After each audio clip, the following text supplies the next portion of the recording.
Okay, so here we got a 1963 Corvette.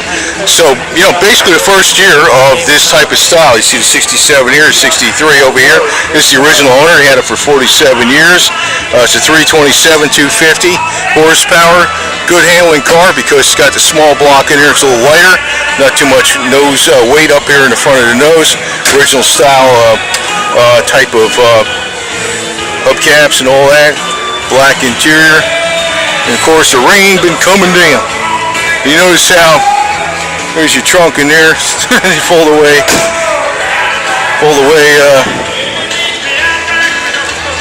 They changed where you fill it up, later on, because basically your trunk's over here. So before that, 62, trunk was over here and you had the gas filler over there. So good to go.